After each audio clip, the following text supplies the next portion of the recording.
नमस्कार साथियों, कैसे हैं आप सभी। भाई उम्मीद है बहुत बेहतरीन होंगे और एक बहुत बेहतरीन सी क्लास के साथ हम चलते हैं आगे। आज क्रिकेट के ये यहाँ से सवाल चीज़ें पूछी जाती हैं। तो देखिए, अगर पिच की लंबाई पूछे तो 22 गज आजकल नहीं पूछता है ज़्यादा गज में, क्योंकि उसे भी पता है गज सबको याद है। तो एग्जामिनर पूछता है ज़्यादा 20.11 मीटर से। कहाँ से पूछता है बेटा? 20.11 मीटर से। पिच की चौड़ाई 3.05 मीटर है। ऑप्शन में 3.5 भी डाल देगा, जरूर डाल देगा, कोई भी जरूर डालेगा बेटा, ठीक है। और 10 फीट चौड़ाई मान सकते हो। बल्ले की लंबाई जो है वो 38 इंच। जब भी आप इंच से सेंटीमीटर बनाओ तो 2.54 की आप गुणा कर सकते हो, आसान हो जाएगा। बैट की चौड़ाई 4.25 इंच। और एक ध्यान रखना है बेटा कि बॉल का वजन सीधे सीधे आएगा 156 से 163 ग्राम। 155.9 बिल्कुल एग्जैक्ट है, और 156 ज्यादा पूछा जाता है, ठीक है। चलिए, और अगर औंस में इसको मापने का एक और भी तरीका है, 5.5 से 6.25 औंस। 5.5 से 6.25 औंस। तो पिच की लंबाई 22 गज या 20.11 मीटर। 20.11 मीटर। पिच की चौड़ाई 3.05 मीटर बेटा। बल्ले की लंबाई 38 इंच है। बल्ले की लंबाई 38 इंच। बैट की चौड़ाई 4.25 इंच है। बॉल का वजन 156 से 163 ग्राम। ये 5.5 से 6.25 औंस है, ठीक है। 5.5 से 6.25 औंस है, ठीक है। चलिए, याद रखेंगे 5.5 से 6.25 औंस है। यहां तक क्लियर है? यहां तक क्लियर है? हाँ, आगे आ जाइए। तो जिंग वेल्स, अच्छा, स्टंप की ऊंचाई हमने देख ली। स्टंप की ऊंचाई 28 इंच है। ये सेंटीमीटर में पूछा गया कई बार, 71.1 सेंटीमीटर। और स्टंप की चौड़ाई 9 इंच है। क्या है? स्टंप की चौड़ाई 9 इंच। बॉल की परिधि अगर पूछी जाए तो 3 तरह से पूछी है। 8.81 से 9 इंच, या 22.4 से 22.9 सेंटीमीटर के बीच परिधि, जो बेटा सरकमफेरेंस बैठेगी, या फिर मिलीमीटर में 10 की गुणा हो जाएगी, 224 229। तो 224 और 229 मिलीमीटर के बीच, या 22.4 से 22.9 सेंटीमीटर के बीच, 22.4 से 22.9 सेंटीमीटर के बीच, 8.81 से 9 इंच के बीच। और ये तीनों पूछ रखे हैं। स्टंप की संख्या होती है 3। कितनी होती है? स्टंप की संख्या होती है 3। स्टंप की ऊंचाई 28 इंच या 71.1। 71.1। मैम की तबीयत बेटा, अभी दवाई चल रही है, कल से बेटर है थोड़ी सी, पर अभी है दिक्कत। अभी दिक्कत है, रहेगी अभी 5-10 दिन दिक्कत, क्योंकि चोट ज़्यादा लगी थी, सर ऐसे जाके पड़ा नीचे।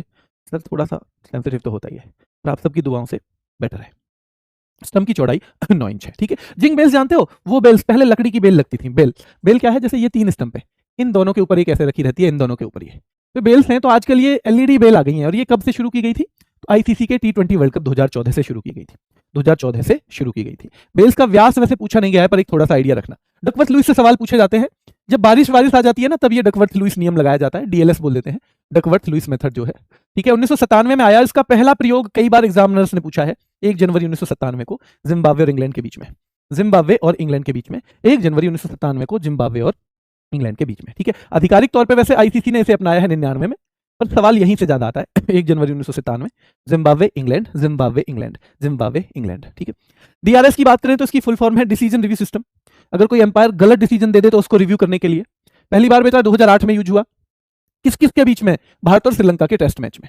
भारत और श्रीलंका के टेस्ट मैच में, ये वनडे मैच में हुआ था, क्योंकि बारिश की जो नियम है ये वनडे और T20 दो में ही चलता है। और जब ये 1997 की बात है, तब तक तो T20 शुरू भी नहीं हुआ था। T20 शुरू भी नहीं हुआ था, ठीक है। चलिए, तो कोलंबो में हुआ डीआरएस का सबसे पहली बार यूज, और डीआरएस के तहत आउट सबसे पहले दिया गया वीरेंद्र सहवाग को। वही वीरेंद्र सहवाग जो हमारे पहले T20 कैप्टन हैं, जिन्होंने 2006 में भारत के पहले T20 की कप्तानी की थी, ठीक है। चलिए, T20 मैच में ब्रेक देखें तो 10 मिनट का होता है क्या? 10 मिनट, हाँ जी। T20 यानी एक टीम खेल लेगी, फिर दूसरी टीम खेलेगी, और यहां पे 10 मिनट का क्या होगा बेटा? ब्रेक। T20 में ऐसा ब्रेक है। वनडे में सीधा 40 मिनट का ब्रेक होता है, जब एक टीम खेल लेती है दूसरी टीम, एक टीम खेल लेती है दूसरी टीम, बेटा ध्यान रखना है, ठीक है। चलिए, तो एक टीम खेल ले दूसरी टीम के लिए। और टेस्ट मैचों में बेटा 40 मिनट, टेस्ट मैचों में 40 मिनट, टेस्ट मैचों में 40 मिनट का ब्रेक होता है लंच का, और टी का। इसमें 2 ब्रेक हैं, टी का 20 मिनट का। तो सीधे सीधे ध्यान रखो भैया, 10 मिनट का T20 में ब्रेक होता है, वनडे में 40 मिनट का होता है, टेस्ट मैच में एक लंच होगा 40 मिनट का, और टी होगी 20 मिनट की। लंच 40 मिनट का और टी होगी 20 मिनट की, बेटा याद रखना है, ठीक है। टी होगी 20 मिनट की, ये आपको ध्यान रखना है, ठीक है। चलिए, अगला सवाल पूछा जाएगा आपसे। दूसरा सवाल ये पूछा जाएगा कि T20 में एक खिलाड़ी, एक बॉलर कितने ओवर फेंक सकता है? तो 4। देखो, किसी भी मैच में असलियत में कम से कम 5 बॉलर चाहिए। तो जो 20 ओवर का मैच है, उसमें अगर 5 बॉलर हुए तो कितना फेंकेगा? 4 ओवर। और वैसे ही जो 50 ओवर का मैच है, उसमें अगर 5 बॉलर हुए तो एक आदमी को 10 ओवर फेंकने को मिलेंगे। तो सीधे सीधे इसमें लिमिट होती है। टेस्ट मैच में कोई लिमिट नहीं है, क्योंकि भैया आदमी खुद ही थक जाता है बॉल फेंकते फेंकते। तो याद ये आपको होना चाहिए। टेस्ट मैच में टी ब्रेक 20 मिनट का है। एक खिलाड़ी की ओवर लिमिट T20 में 4 ओवर की है, और वनडे में 10 ओवर की है, ठीक है। पावर प्ले T20 में शुरुआती 6 ओवर में होता है, वनडे में शुरुआत में 10 ओवर में। और वनडे में 2 पावर प्ले और भी होते हैं, पर अगर शुरुआती पूछे लो तो पहले 10 ओवर वनडे में। एम्पायर 2 हाथ ऊपर करे, छक्का हो जाता है। एक हाथ ऊपर करे ऐसे और उंगली उठा दे तो विकेट यानी आउट हो जाता है। एक हाथ अगर खोल दे ऐसे तो नो बॉल हो जाती है। एम्पायर साइड में खोल दे। एक हाथ खोलकर घुमाना, अगर ऐसे खोल के और ऐसे कर दे मतलब 4 रन, ऐसे कर ले 4 रन। दोनों हाथ अगर ऐसे खोल दे एम्पायर तो वाइड, मतलब बॉलर से दूर है गेंद, इसलिए ये गेंद सही नहीं मानी जाएगी, ये खराब बॉल है, ये दोबारा फेंकनी पड़ेगी वाइड। ठीक है, तो दो हाथ खुलना वाइड, पैर मोड़कर हाथ से संकेत कर दे तो बाई करन, यानी ये बॉल बैट में नहीं लग के गई, कहीं और लग के गई है, शरीर में लग के गई है। ठीक है, और एक हाथ ऊपर उठा के मोड़ना ही बाउंसर के लिए, ऐसे ऐसे बाउंसर, ये वाला बाउंसर है। ठीक है, चलिए इसमें कवर ड्राइव यूज होता है शब्द, स्ट्रेट ड्राइव यूज होता है, पंच यूज होता है, फ्लिक यूज होता है, पुल यूज होता है। ठीक है, लेट कट यूज होता है, अपर कट यूज होता है, हेलीकॉप्टर शॉट यूज होता है, चाइना मैन यूज होता है। ठीक है, चलिए 2023 का वर्ल्ड कप भारत में ऐसा वर्ल्ड कप था जो पहली बार पूरा भारत नहीं करवाया। भारत में सबसे पहला वर्ल्ड कप कब हुआ था? 1987 में, 96 में भी हुआ, 2011 में भी, और किसी ना किसी के संग मिलके पहली बार 2023 में हमने अकेले आयोजन करवा दिया। T20 वर्ल्ड कप सबसे पहला वाला 2007 में हुआ था, दक्षिण अफ्रीका में हुआ था, भारत ने जीता था, पाकिस्तान को हराया था। 2007 में सबसे पहला दक्षिण अफ्रीका में हुआ, जो अभी भारत में चल भी रहा है, जो अभी भारत में चल भी रहा है बेटा, जो भारत में चल भी रहा है। ठीक है, अगर T20 की बात करें तो कप्तान उस टाइम पे महेंद्र सिंह धोनी थे, 2007 की बात कर रहे हैं हम, कप्तान धोनी थे, और फाइनल में मैन ऑफ द मैच या प्लेयर ऑफ द मैच थे इरफान पठान, और प्लेयर ऑफ द टूर्नामेंट थे युवराज सिंह। युवराज सिंह मैंने बता दिया 3 जगह प्लेयर ऑफ द टूर्नामेंट मिलेंगे, 2000 के अंडर 19 में, 2007 के सीनियर लेवल के T20 वर्ल्ड कप में, 2011 में वर्ल्ड कप यानी वनडे वाला, T20 नहीं लिखा मतलब वनडे वाला, तो इन तीनों में ही ये प्लेयर ऑफ द टूर्नामेंट है, तीनों में। तो प्लेयर ऑफ द टूर्नामेंट 2007 में युवराज सिंह है। ठीक है, युवराज सिंह है। एशिया कप की बात करें, सबसे पहले 1984 में हुआ, सबसे पहले वाला भारत ने जीता था। महिलाओं वाला 2004 में हुआ था, वो भी भारत ने जीता था। तो दो चीज तो आपको ध्यान रखनी है कि महिलाओं वाला एशिया कप पहला वो भी भारत ने जीता, और ये वाला भी भारत ने जीता है जिसे हम क्या कहते हैं, ये दूसरा वाला जो है पुरुषों वाला, ये भी भारत ने जीता है। सबसे ज्यादा बार भी ये भारत नहीं जीत रखे हैं, महिलाओं वाला भी भारत ने जीता है, पुरुषों वाला भी सबसे ज्यादा बार भारत ने जीता है। और एशिया कप 2025 में जो हुआ है, ध्यान रखना है, वो भारत ने पाकिस्तान को हरा के जीता है। किसको हरा के जीता है? भारत ने पाकिस्तान को। 2025 के एशिया कप फाइनल में तिलक वर्मा सबसे बेहतर खिलाड़ी थे, और पूरे टूर्नामेंट में अभिषेक शर्मा। फिर से देखो, एशिया कप पहली बार हुआ 1984 में, पहला एशिया कप किसने जीता? भारत ने, सबसे ज्यादा बार भारत ने, पहला भारत ने, सबसे ज्यादा बार भारत ने। 2025 का भारत ने, 2025 का एशिया कप फाइनल में player of the match Tilak Varma भैया, फाइनल में तिलक कर दिया। और याद रखना है, पूरे टूर्नामेंट में player of the tournament Abhishek Sharma थे। महिला एशिया कप की बात करें तो ये 2004 में शुरू हुआ, पहली बार भारत ने जीता था, 9 हुए हैं, उनमें से 7 भारत ने जीत रखे हैं, और वर्तमान चैंपियन श्रीलंका है। तो एशिया कप का चैंपियन अभी श्रीलंका है, महिलाओं वाले का, पुरुष वाले का भारत, महिलाओं वाले का श्रीलंका, पुरुष वाले का भारत, महिलाओं वालों का श्रीलंका, पुरुष वालों का भारत। महिलाओं वाला सबसे ज्यादा बार भारत ने जीता है, 7 बार। पुरुषों वाला भी सबसे ज्यादा बार भारत ने जीता है, 9 बार। भारत ने पहला वाला जीता था महिलाओं का, भारत ने पहला वाला जीता था पुरुषों का, दोनों आपके दिमाग में रहने हैं। ठीक है, चलिए महिला T20 वर्ल्ड कप की बात करें, सबसे पहले 2009 में हुआ था, 2009 में इंग्लैंड में।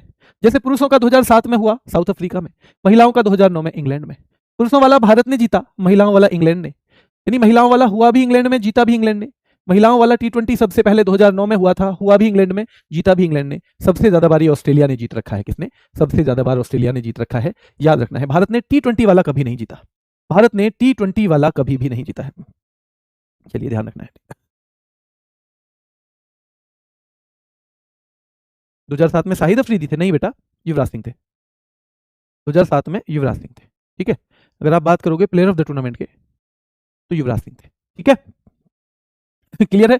तो याद रखना है। अब जो लेटेस्ट हुआ था T20, उसका विजेता न्यूजीलैंड है। कौन है? न्यूजीलैंड, दक्षिण अफ्रीका को ही हराया है। तो देखो, अगर मैं 2-3 चीजें आपसे पूछूं, अगर मैं अंडर 19 का चैंपियन पूछूं लेटेस्ट, अगर मैं अंडर 19 का चैंपियन पूछूं लेटेस्ट, तो मैन में भी भारत है, ध्यान रखना है, और विमेन में भी भारत है। अंडर 19 मैन में भी भारत है जो लेटेस्ट है, और विमेन में भी भारत है जो लेटेस्ट है। ठीक है, अगर मैं वर्ल्ड कप की बात करूं तो उसका विजेता कौन है? World cup. अब वर्ल्ड कप का विजेता ऑस्ट्रेलिया है, ऑस्ट्रेलिया है, जो 2023 में हुआ था। अगर मैं T20 वर्ल्ड कप की बात करूं, T20 वर्ल्ड कप, ठीक है, तो आपको 2 चीज देखनी है। देखो, मैन में इंडिया, मैन में इंडिया, और जो विमेन है उनमें न्यूजीलैंड। कौन है? तो न्यूजीलैंड है, न्यूजीलैंड। ठीक है, न्यूजीलैंड। क्लियर है? तो T20 वालों में हमें ये बात करना है। वर्ल्ड कप 2023 का ऑस्ट्रेलिया। वर्ल्ड कप 2025 में महिलाओं का हुआ, वर्ल्ड कप 2025 में हुआ है, किनका हुआ है? विमेंस का, और वो जीता है भारत ने। वो किसने जीता है? भारत ने जीता है। तो ये सारे के सारे टूर्नामेंट आपको पता होना चाहिए। ठीक है, एशिया कप की अगर बात करें, एशिया कप का वर्तमान में हम देखें अगर, 2024 विमेन वाला हुआ 2024 में, 2024 में श्रीलंका में, श्रीलंका ने जीता है। ठीक है, मैन वाला हुआ है 2025 में, 2025 में, और वो किसने जीता है? इंडिया ने जीता है। तो ये सारे के सारे विनर आपके दिमाग में अगर रहेंगे। अंडर 19 में अभी भारत ही चैंपियन है, दोनों में भारत ही चैंपियन है। 2007 में वीरेंद्र सहवाग थे ना कैप्टन? नहीं बेटा, 2007 में जो वो हुआ है वर्ल्ड कप, तब धोनी कप्तान थे, वर्ल्ड कप में धोनी कप्तान थे। ठीक है, हमें अंतर समझना पड़ेगा। 2006 में पहला T20 हुआ था, तब सहवाग कप्तान थे। तो 2007 में बेटा जो टूर्नामेंट है वो किसकी कप्तानी में जीता है? धोनी की कप्तानी में जीता है। ठीक है, चलिए अंडर 19 दोनों वर्ग का भारत ही अभी चैंपियन है वर्तमान में। वर्ल्ड कप का चैंपियन अभी वर्तमान वाला 2023 में ऑस्ट्रेलिया है। T20 वर्ल्ड कप हमने जीता था पुरुषों में, 2024 में हुआ था, और महिलाओं वाला बेटा याद रखना है, न्यूजीलैंड इसका विजेता है, ये भी 2024 में ही हुआ था। ठीक है, जो महिलाओं का वर्ल्ड कप हुआ है अभी 2025 में, भारत ने जीता है साउथ अफ्रीका को हरा के। ठीक है, और एशिया कप के चैंपियन महिलाओं के तो श्रीलंका है और पुरुषों वाला इंडिया है। क्या है? पुरुषों वाला इंडिया है। तो ये सारी की सारी चीजें हैं लास्ट टाइम में। अब कल से कुछ और करेंगे हम, ये वाला टॉपिक आज खत्म होता है ना, क्रिकेट वाला। कल से हम कुछ और करेंगे, और 2-3 टॉपिक और बहुत महत्वपूर्ण है। आज से बैच में क्लास खत्म हो गई है, तो मैंने बोल दिया है कि आप इसी से जुड़िए, आपके लिए कुछ बहुत बेहतरीन सा कल से और लेके आएंगे। ठीक है, अभी के लिए इतना ही, फिर मुलाकात करेंगे। धन्यवाद।